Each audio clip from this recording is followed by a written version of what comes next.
Do you think this is acceptable storage for your hot rod in your garage or any car in your garage?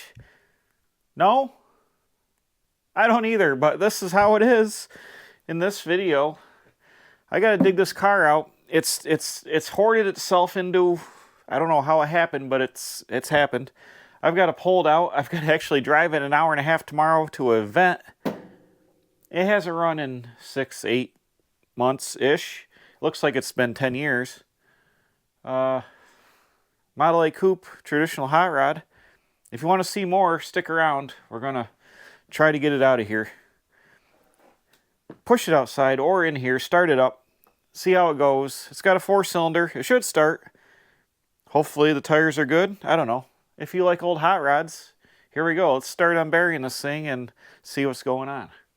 By the way, if you're new, quick speed shop here. I build cars for fun. I built this car from scratch. Maybe when we get it out, we'll go over a little bit. And right now I'm in the process of building a C10 Chevy. That's why there's C10 Chevy parts kind of around. And this is C10 stuff. Sheet metal from Raybuck. They got good, oh no, they got good aftermarket parts. So, heck. Carpet, good for it. More carpet. Felt, yes.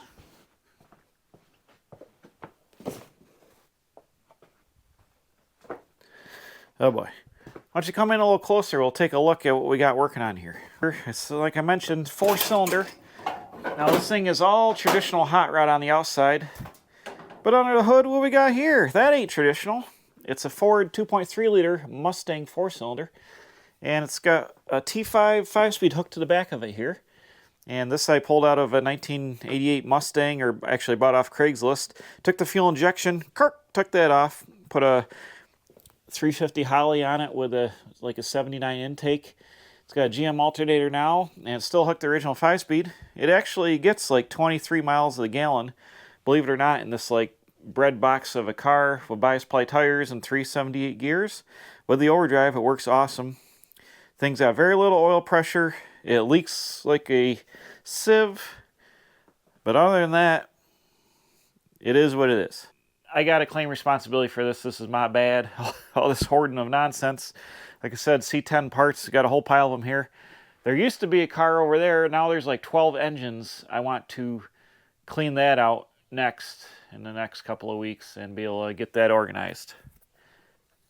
Because I can't even walk in there. But right now, we gotta get this car up. While we got this up, let's take a look at the oil. I'm gonna guess that it's low and black. What we got? Oh, it's not that low.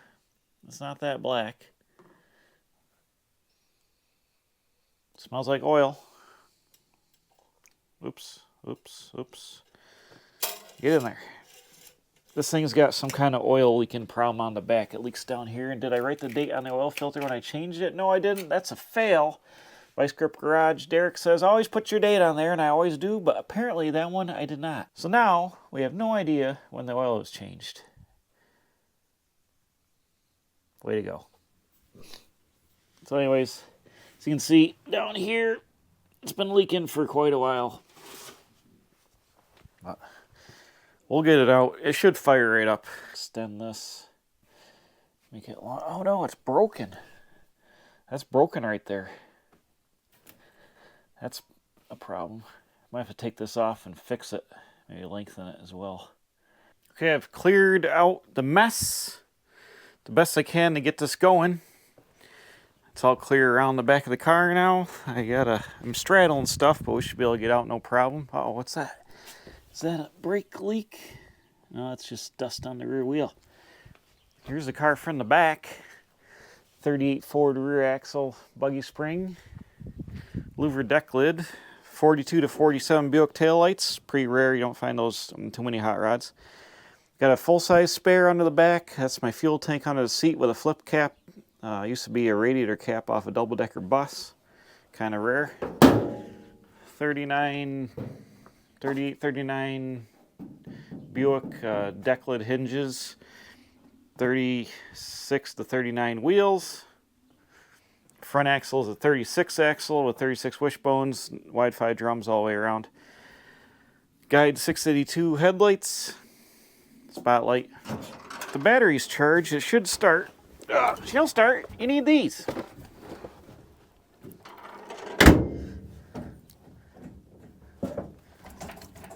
Should start right up.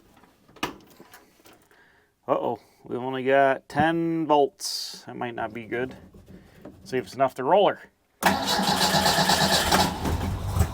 Oh yeah.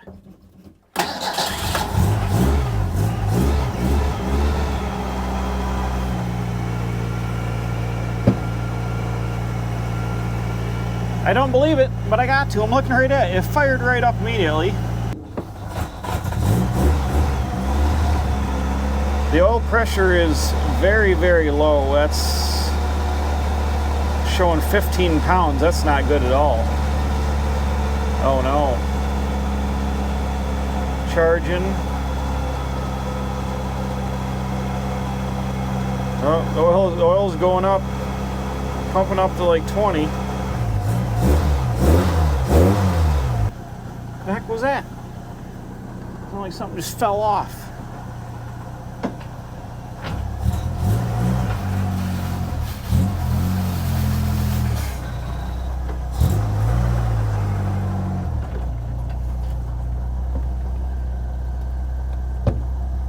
There we go.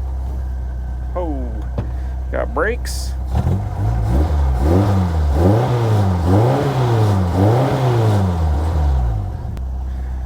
This engine's never had good oil pressure, and I don't know why. It's like started out and it goes down and down and down. I don't know if the main bearings are wore out. I actually did buy some main bearings for it, and I was going to pull the motor out again because I had it out once before, and change the oil pump again and try to put bearings in it. I mean, it's, you can see it's idling like at 18, but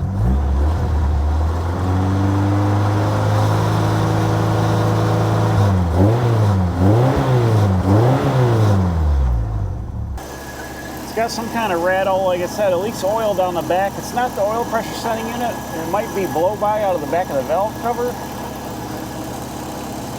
What's it doing with the... Oh.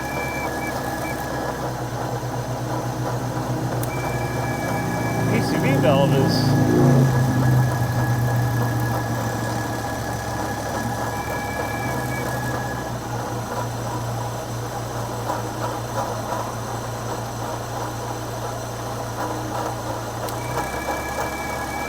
Might have had a vacuum leaker on her PCV valve. This is just super loose in that hose. You see, you can hear it sucking the PCV valve when I put my finger over it.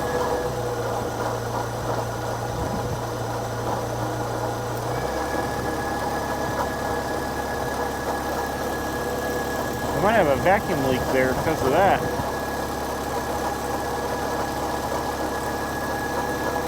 Yeah, it's super, super loose. Alright, I went ahead and I changed the oil here. See, now I finally marked on a filter 6650, the mileage and the date. I had found on my paperwork on my whiteboard, actually my whiteboard is where I found it. I hadn't changed the oil since 2019 and about 2,000 miles ago. So the age wasn't really affecting, but the mileage and the oil was pretty black. So I've got some brand new Rotella 1540 diesel oil going into the motor here. Got 3 quarts in that jug. Got to put 2 more in. But we'll get some fresh oil into the 2.3. That'll probably pick up the oil pressure a little bit. And I also, like I showed you, that belt was bouncing there. I've got the alternator bracket off, and I've lengthened it just a little bit so I can get some more belt action. I looked for a shorter belt, and I didn't have one to work. So I remade the arm for that. We'll bolt that back on. But we're also going to adjust the brakes. I'll show you how real fast. I'll just do some rudimentary adjusting because the brakes are, these are 39 hydraulic brakes. They get out of adjustment pretty fast. I'm just going to put a, I think 11/16 wrench on these bolts here and just tighten them a little bit. And I might throw some grease in the kingpins and just go over the thing to it buttoned up. But that's what you got to do in the world of traditional hot rods. You got to stay on all your, it's very mechanical. You got to stay on your adjustments. The brakes are non-adjusting, or I'm sorry, non-energizing, so they get out of adjustment on their own. You got to adjust those. You got to keep things lubricated so they don't wear out. Put oil in your old clapped out engine. Speaking of clapped out, check out this original. This is original 1931 Model A paint here. Then primer, then another coat. And it's got wicked awesome patina. It's one of the reasons I like this body so much. Back in the day, I bought this car in 2009, I believe. And it had real nice patina on there. I've rebuilt this brown top. This was originally this car. Somebody had welded the doors shut and cut the tops off and made like a homemade roadster, and there was no back. I redid all this. You can go back, and I did a bigger walk around on it. If you want to see, search for in the Hot Rod playlist, you can see another thing on it, but it's pretty cool. The inside is pretty nostalgic looking 40 wheel, Stuart Warren gauges, old 50s boat in cluster. I got a 1920s, late 1920s spotlight. It had a spotlight hole in the post, so I added it just so I could fill up the hole. And it's pretty cool. The seat's out of a minivan, but eventually I get it upholstered to match the original old style interior. Pretty awesome though. To adjust these brakes, it's real simple. You just got some adjusters here, 11/16 wrench, and I think they go out towards the outside of the wheels. Just put a little turn in it. There's a spring on it, and you just turn them till there's drag. See that? There's a little bit of drag right now. Just gonna back that one off just a hair. Barely dragging. I'm gonna put a little into this one.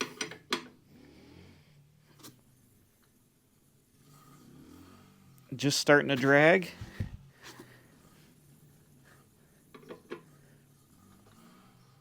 Okay, it slowed the wheel down. I'm going to take off just a hair. I'm going to go back and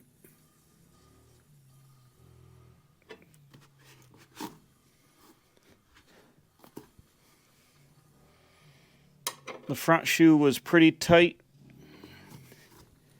The rear needed just a little bit more.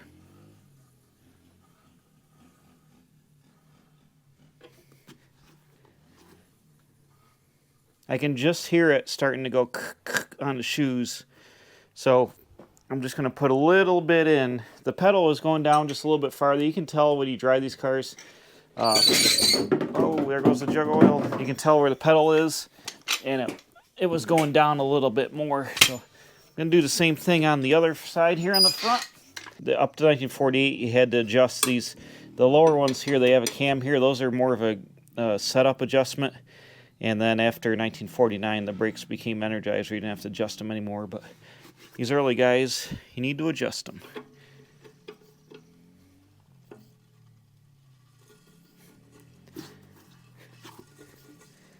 Okay, I'm starting to hear a little bit there.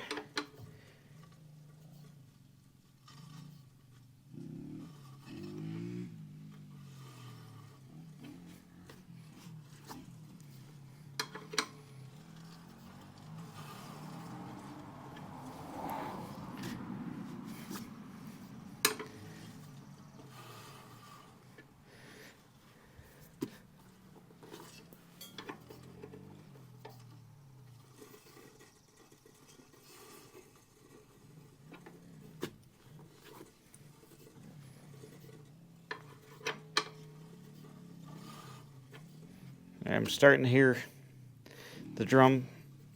The drums are just contacting now, so I put a little bit into that. I'll do the same thing on the back, jack it up and just put it neutral, spin the wheels, and same identical adjustments, but that'll put a little more action into my brake pedal and give me just a little bit better stopping. These are, I think they're 12 by 1 3/4 drums. And they stop okay.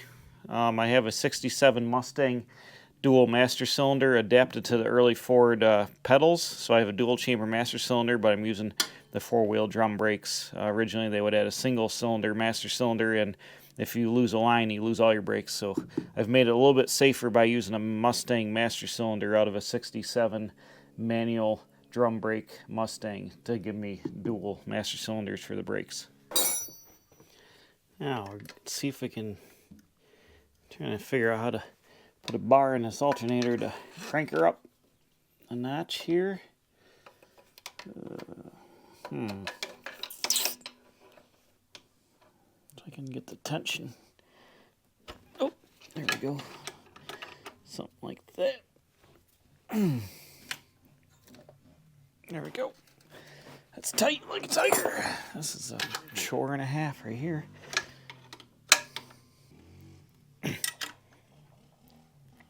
Ow!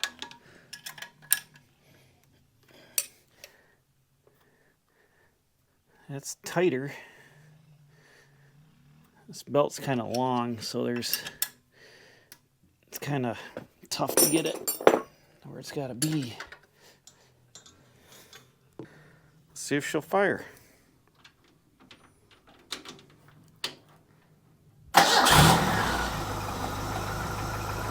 And let's see if we get oil pressure. Oh, 0, 0, 0, 0. There we go. Aha! What is that racket? Something makes like a racket. Those things running at idle. Something's vibrating.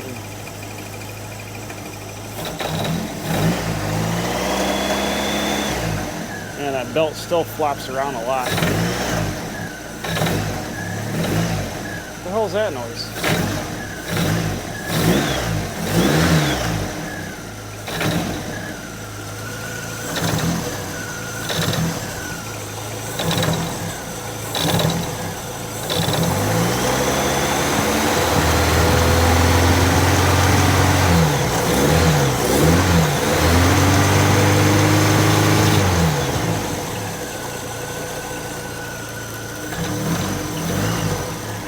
Some kind of mechanical noise. I don't know what it is.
Like a rattle right when you get off.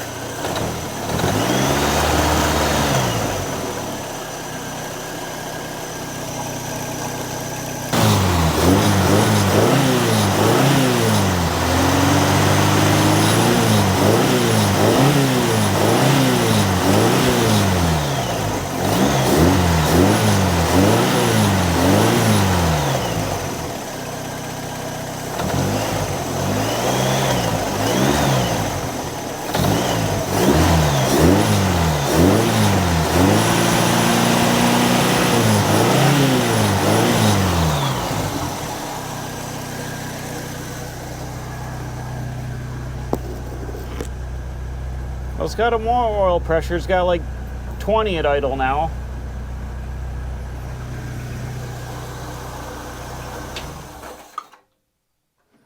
I don't like it. This engine is super tired. Super tired. It looks like this motor mount is... It is. What the heck? This motor mount is all loose on this side. That biscuit.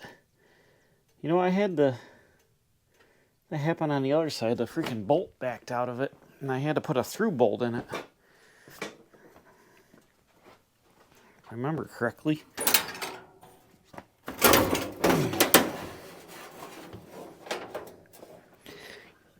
Yeah, I had a through bolt the other side. The nylock.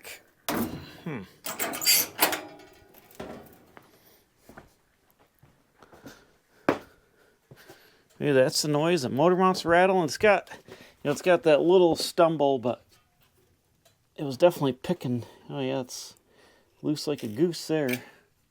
Huh. What in tarnation?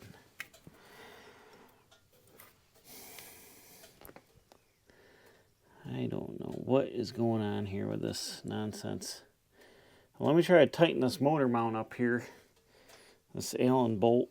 And get that to tighten down because it's definitely lifting up on the motor, but it's got some kind of clatter in it. I don't know why. Like, no oil pressure. The oil always gets super black.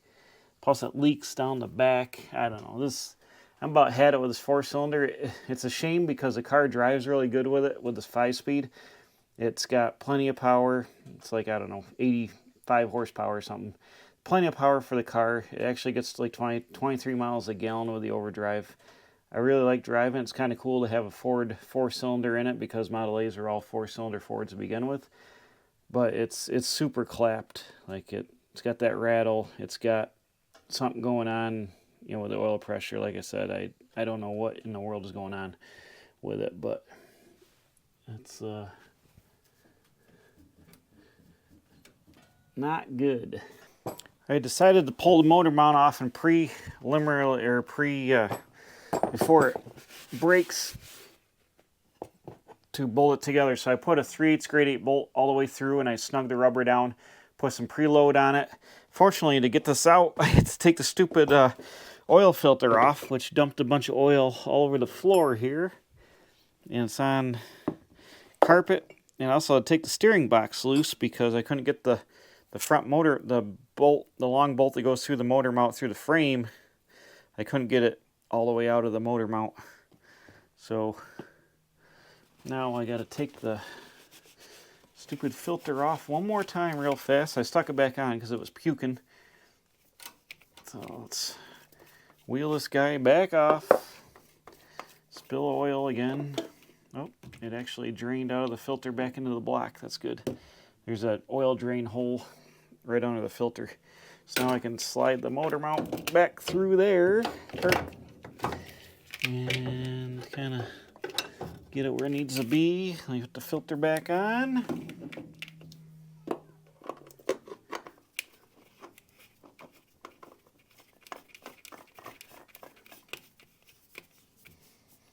Boom.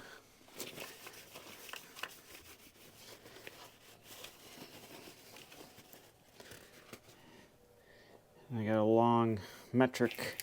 This engine's metric. This is 1989, so I got this long metric bolt to go through.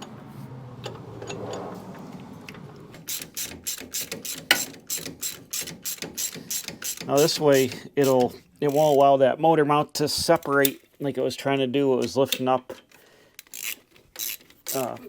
and rocking the motor to the passenger side quite a bit, like 1/4 of an inch. Now with this through bolt, it's got containment both ways. It shouldn't want to rock and roll around. And the other one, it was doing the same thing, and the bolt had actually fallen right out of it because the nut was on the bottom, and it was just crashing around in there loose. So I already had to through bolt that one before.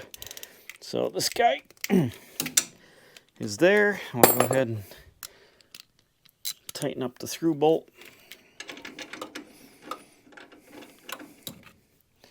Actually be easier with the steering box back in place. This guy's got a whoop like that.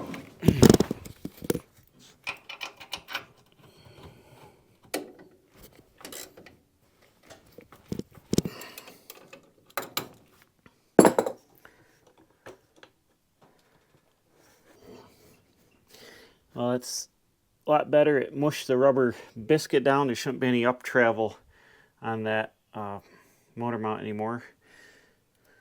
So we got that fixed.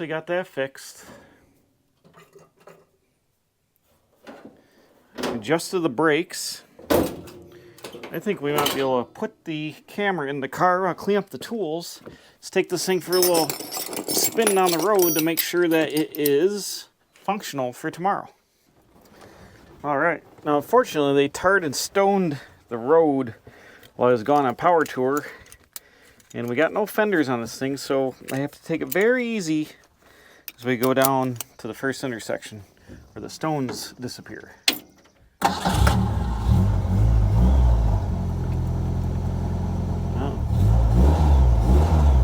Limited oil pressure.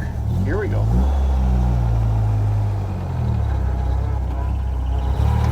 Oh, easy. Oh, the brakes. Oh, the brakes are better. What do we got? I can't see nothing. Let's take it easy here.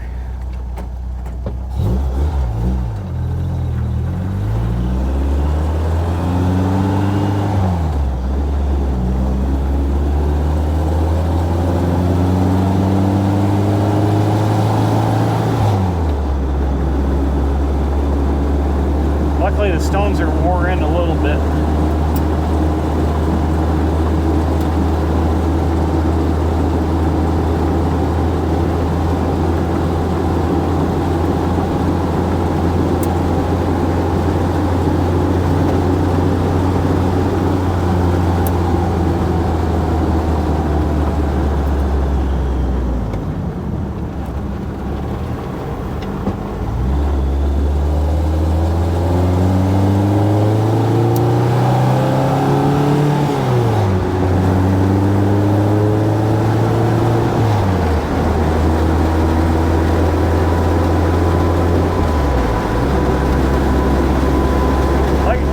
This 4-cylinder 5-speed works really good in this car. It drives really nice. It's got good power. It's just leaks oil like a sieve, and it's got no oil pressure.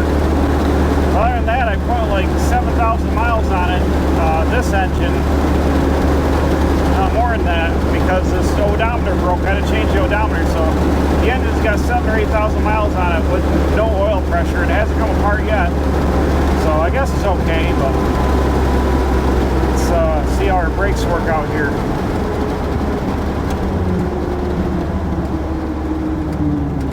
Whoa, brakes are good. Brakes are good. A little adjustment goes a long way. This thing will stop on a dime now. Watch this, ready? Damn! That's some 39 Ford hydraulics for you right there. Oops, got cars coming here. Look out. Yeah, this thing stops pretty good. Little 90-year-old brake technology for you.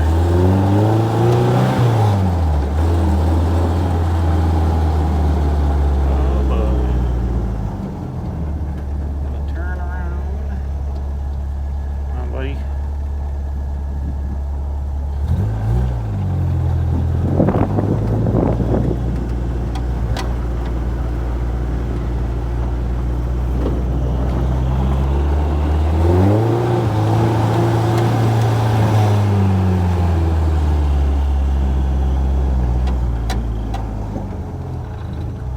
You guys look into the sun.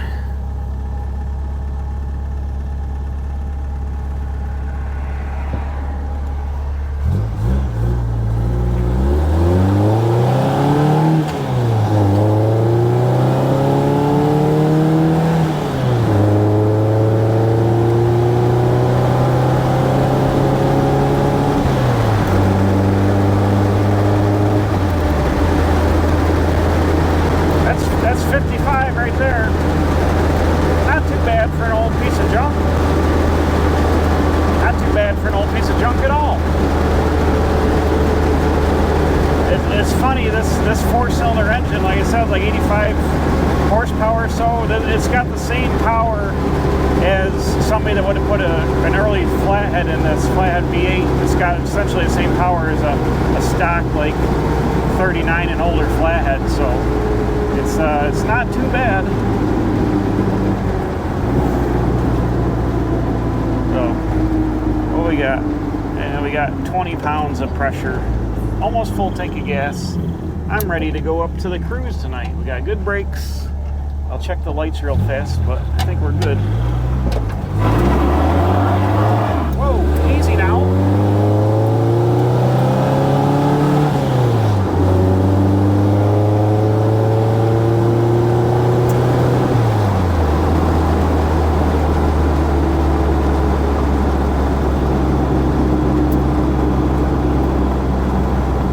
Like I said, it's actually a really fun car to drive because it's got just enough power. It's like driving a slow car fast, you know, or a low power car fast. It's got enough to be fun and look cool going down the road.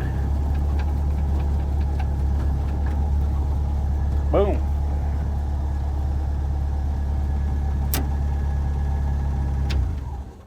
Well, there we go. I think we did it. Fixed the motor mount, fixed the PCV valve-ish, change oil, spilled the oil, change oil, figure out the date, fired it up, took it for a ride.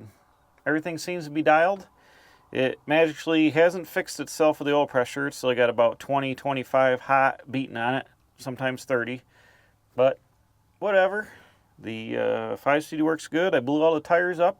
Adjusted the brakes. We got good brakes now, so that's a win. This guy should be ready to rock and roll tomorrow. I've got to drive it to the Wurlitzer in North Tonawanda, New York. They're having an open wheel night tomorrow night, fenderless cars. So this car, first time it's been on the road in like 7 or 8 months. Going to make the long haul out to the Wurlitzer for an appearance at the open wheel night.